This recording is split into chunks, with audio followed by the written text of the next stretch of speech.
Hello, everyone. I hope you had a good weekend. Today, we're going back to the dust once again to look at our first Jakobs weapon, the Hammerbuster. The Hammerbuster is a Jakobs assault rifle, meaning that the Jakobs brand perk is that it fires as fast as you can pull the trigger, within limits, at very high recoil and very high damage. As with many weapons in Borderlands 2, you'll have to complete a quest string to unlock the farm for this weapon. What you'll have to do is head outside of Moxie's bar in Sanctuary and pick up an echo log, starting the quest string, The Bane. About 2/3 of the way through the quest string, you'll run into a bandit in the dust named McNally. He will be the enemy you will have to farm for this weapon. However, do note that you will have to complete the entire quest string before he respawns. So, if you're lucky, he'll drop it at a 1 in 10 chance during the actual string of missions, but if not, you've got a couple more missions before you can go back and try your hand again. The quickest route to farm for the Hammerbuster is to start at Ellie's garage, grab a car out of her garage, and just head right over here on the map. McNally spawns outside of a shack and runs outside a little bit, and he is a very easy target to take down quite quickly. And again, he has a 10% drop chance for this weapon. Now let's get into the bread and butter of this. What does the Hammerbuster actually do? Well, just like the Jakobs motto says, if it took more than one shot, you weren't using a Jakobs. the Hammerbuster tries to take this to the extreme, sporting a ridiculously high 50% additive crit bonus and 15% multiplicative crit bonus. The Hammerbuster excels if you can actually hit your headshots, absolutely demolishing anything you put in front of it.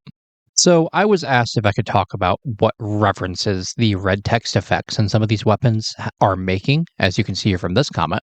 In the case of the Hammerbuster, it happens to be a reference to Egoraptor or Aaron Hansen from Game Grumps and his animated series Team Awesome.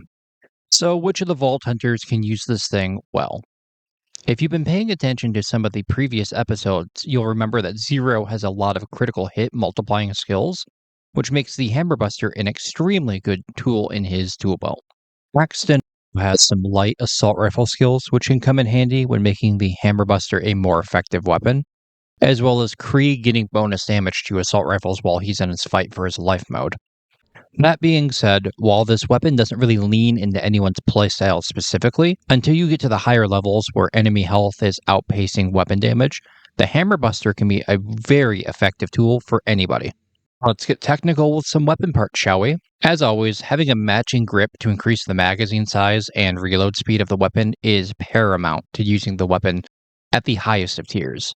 But in this case, also trying to shoot for the wild prefix will make it so that the fire rate cap is further reduced, meaning you can spam away at that trigger and send bullets down lane like there's no tomorrow.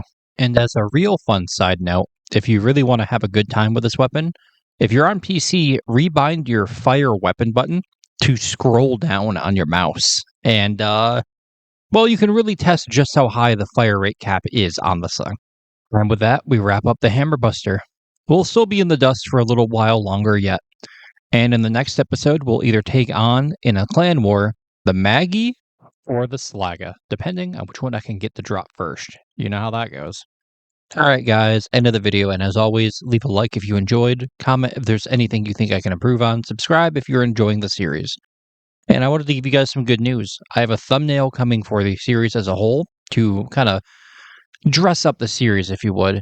And I have a friend of mine from work working on an outro track so that the ending isn't just me talking. Because believe you me, if there's anyone who knows after 29 years that my voice, yeah, don't worry, it's me. But I'll catch you guys next time. Stay safe, take care of each other, and I'll see you soon.